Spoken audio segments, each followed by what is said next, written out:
আসসালামু আলাইকুম বন্ধুরা, দেখতে পাচ্ছ আজকে আমরা একটা জায়গায় এসেছি। তো জায়গাটা দেখতে পাচ্ছ, এই জায়গাটাকে টিকলির চর বলে আমরা চিনি। সবাই তো বলে টিকলির চর। এখন এই পাড়টা কি বলে টিকলি চরে, ওই পাড়টা কোন মানে চর বলে জানি না। আর এই এই টিকলি চরে এই পাড়টা মানে আমরা এখন যেই পাড়ে আছি এই পাড়টাকে কি বলে সেটাও জানি না। বাট এইখানকার লোকেশনটা একটু মরুভূমির মতন লাগে, রাজস্থানের মরুভূমির মতন। মানে একদম ফিলিংসটা ওইরকম মনে হয় যে। তো দেখতে পাচ্ছ এই যে আমার এই পিছনে এই দিকটা পুরো নদী। এই নদীগুলোকে বলা হয় পদ্মার শাখা একটা, মানে পদ্মা থেকে বেরিয়ে আসা ছোট্ট একটা শাখা নদী।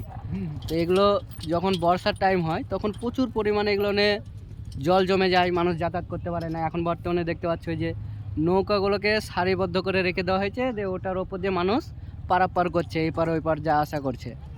তো এই পারে যে গ্রামগুলো আছে সেই গ্রামগুলোর মানুষের যত যাবতীয় প্রয়োজনীয় জিনিস তাদেরকে এই পারে আসতে হয় প্রায় 5-6 কিলোমিটার। হ্যাঁ, 5-6 কিলোমিটার এইরকম এসে এই দিক থেকে বাজারঘাট করে নিয়ে তাদেরকে যেতে হয়। এবং ওইদিকে কোনো হসপিটালও ভালো নেই, কোনো পড়াশোনার জন্য কোনো স্কুলও নেই। যাবতীয় যা কিছু সব এই পারে আছে। তো এই সব মানুষদের এই চরের এই পারে যারা বসবাস করে এদের অনেক কষ্টর সাথে জীবনযাপন করতে হয়।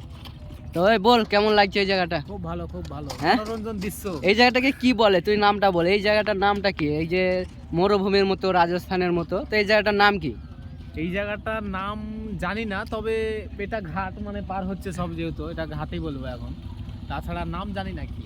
তো এই বর্তমান যেই জায়গায় দাঁড়িয়ে আছি আমরা, এইটাকে কি বলে মানুষে? এটাকে নদী বলে, অনেকে বলে টিকলির চর।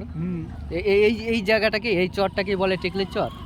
এই চরটাকে মনে হয় টিকলির চর বলে না, মনে হয় ওই দিকটাকে বলে, আরো যেতে হবে মনে হয় টিকলির চর। তাহলে আমরা এখন টিকলির চরের ঘাটে আছি। ঘাটে ঘাটে ঘাটে এই ঘাট পার করেই চলে যাব ওইদিকে যে গ্রামটা, ওইটা হয়তো টিকলির চর। ও আচ্ছা।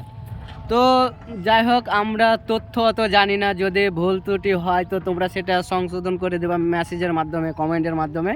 আমরা এতটুকুই তুলে ধরলাম। জায়গাটা ভালো লাগছে, বেশ সুন্দর। এগুলো দেখে আল্লাহর কুদরতের কথা মনে পড়ে যায় যে এত সুন্দর গ্রাম আল্লাহ আমাদেরকে এরকম গ্রামে জীবনযাপন করার তৌফিক দিয়েছে, এই জন্য আলহামদুলিল্লাহ। তো সবাই দেখবে এবং জানাবে যে এই জায়গাটা কেমন, কে কবার এসছো। তো আসসালামু আলাইকুম।